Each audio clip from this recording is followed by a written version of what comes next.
Hello, everybody, and welcome to Socedo Live, episode 20. Thank you for joining us today because we've got a great topic. We're talking about blockchain and marketing, 7 ways that the blockchain will disrupt marketing. I know this is a conversation that's on everybody's mind, and we've got a very special guest with us today to really inform us about what is blockchain and how is it going to affect marketing. I've got Paul Dunay with us here today.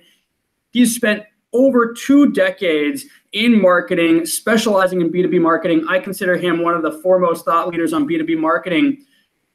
Paul today is running an 18-person team and leading the financial services marketing team over at PwC, which, for those of you who don't know, PwC is one of the largest consulting companies in the world. So he is in like a perfect place to be talking about, Bitcoin, blockchain, and how it affects marketing. So with that, let me start off by asking Paul, for all of us who don't know, what is blockchain?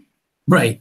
And, it's like just another one of those buzzwords, and we've been so inundated with buzzwords like that these days, whether it's AI or robotics or, automation. But in my opinion, this one is one you want to pay attention to from a marketing perspective. It may have a bigger impact than anything marketers have encountered since potentially the invention of the internet. So, in fact, a couple of years ago, over the Thanksgiving table, my mother asked me to explain this thing, blockchain, that I was all excited about, and I was working on it. I was helping to launch it here at PwC. And I came out with this answer straight from my gut that was like, Mom, we found another internet, and this is called the Internet of Transactions, or the blockchain. And that seemed to work for her, right? It got her sort of calmed down. And back in the early days, if you think about the early days of the internet, we used to describe it as a backbone of the web or a backbone of something. And I hear people today even calling blockchain the backbone or the blockbone of payment data. So hopefully that gives you a little bit of background on blockchain. It is this thing that was kind of made popular by this unsavory crowd who used the blockchain to purchase goods on the dark web. Those goods were like, drugs and guns and that kind of stuff. And so they needed, the need was an anonymous way to pay for things, but yet it had to be a very highly trustworthy kind of system. And that's essentially what we have now, coming out of the dark into the light. It's a trustworthy system for transacting. Okay, so with that in mind, I had sort of thought in preparation for this of like, what are like 7 ways that this is really going to change marketing? So do you want to start with that, or should we go from there? I love that. So, first off, I love this way of kind of thinking about it as this backbone for transactions on the web. I think, again, you said it's like been in this dark place, but everything that we do on the web is mostly surrounded by transactions. It's a better way to transact. So right. Let's go through those 7 kind of points, right? Let's start with number 1. What's the first way that you kind of feel blockchain is going to transform marketing? Okay, and just as a prelude to this, I'm kind of stacking them up as like more and more and more exciting. So that would mean that this number 1 may not be that exciting to you, but it is an obvious one, and that is paying publishers, paying tech companies, paying agencies, paying contractors, paying for folks who need to be compensated based on the creation, delivery, or performance of some kind of marketing task. That is an obvious one. Paying in Bitcoin, paying in some sort of currency like Ether or Litecoin, any of the things you see on Coinbase.com, by the way. Those are really the official coins, and I think that's the obvious first place that we're going to see it manifest itself. That's an interesting one, and actually super simple. I mean, when I see content creation these days, even at the big ones like the New York Times, I mean, it's just a amalgamation of journalists that are publishing, and those are all kind of becoming more and more freelance, right? When you look at YouTube. Now, the question is, I'm publishing, I'm getting a certain amount of views. How do I know I'm actually getting paid for the amount of views or the amount of inventory that I'm driving? Blockchain can actually help to disrupt that.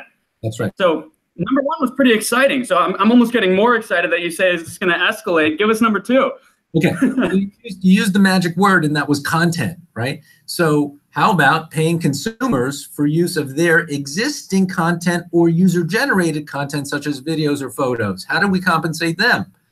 Very easy way to do that, blockchain. You could easily send them a check, but something verified, something that is based on a particular activity, all of a sudden that becomes a perfect match for the blockchain because that's in the block. Let's think of it that way.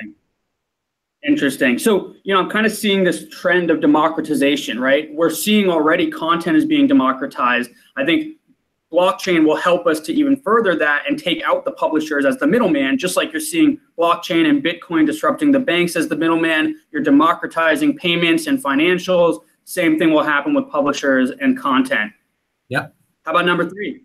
Okay. So sticking with the consumer one, this one starts to get exciting, right? We've long talked about this as marketers. Paying consumers for use of their data, such as behavioral or psychographic data. This has we really haven't cracked the code on this, but this could be the one that helps us crack that code. I'm going to put my data out there. These are the things that I want to see. I'm willing to accept payment for someone to show me an ad that's relevant. I'm all in. That's right. The way And it's so interesting that we're almost kind of seeing a society come to a culmination on this point. You've got GDPR rolling out in Europe this year. You're seeing that people want more and more control over their data, their privacy. If you can actually, set up those settings in a blockchain, every marketer has to then adapt to those, and you get paid for it as a consumer. Well, that sounds interesting. You get more control and you get paid. Totally. Total win-win. Awesome. How about number 4?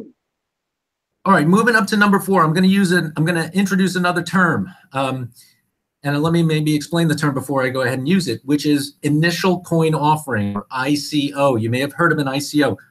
Funny, it sounds like IPO, and it kind of is. It's a way of a pre-revenue company that is looking to raise funds. They can do that by creating a coin, so another currency. It is not. And actually, I misspoke there. It's not another currency. It's just kind of a way to share in the profits of that company, like buying an IPO. So what if marketers, here's the cool idea, give them the opportunity to create their own ICO to crowdfund a new product or service, sharing the profits with the individuals. Oh my God, it's like a mind-blowing kind of a thought.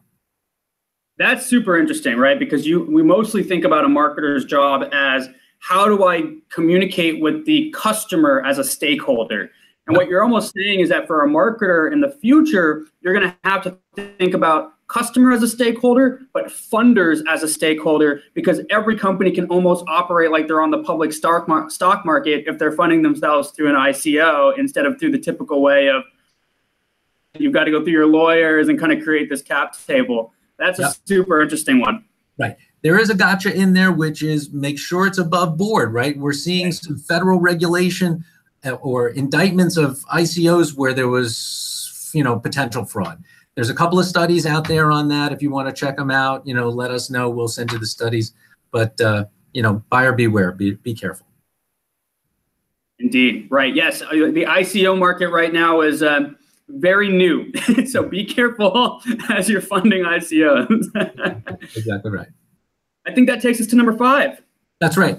So another idea, and this one is near and dear to my heart, if you're running an awards contest or some kind of contest, used on the blockchain, you could verify only voted once and met whatever eligibility requirements, like if you were Diageo or some company that's dealing with liquor and needs to sell to only a certain kind of group, that one would give you the ability to do that. And I think that's a nice value add. I've never thought about that one. I hear our customers talking about this all the time, especially with social media. How do I go and provide a contest? And then we always have to kind of think about what if somebody applies multiple times? We don't really have a good way to track that. Blockchain could be the answer. Exactly right. Exactly right. Number 6. All right. Another one keeping in that same kind of vein, reward programs or like loyalty points. Another perfect, easy one. Makes it much harder with the blockchain to kind of cheat the system, right? So I stayed twice at the hotel that time, or we don't have a record of it, but give them points.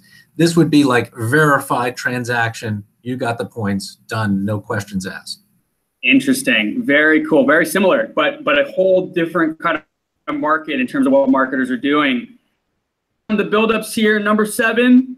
Okay, and it's a biggie. I absolutely love it because it cracks the code on something that we've all been thinking about, which is purchasing or licensing rights from content creators, musicians, photographers. Think of this whole idea of like digital asset management, which we've never really cracked.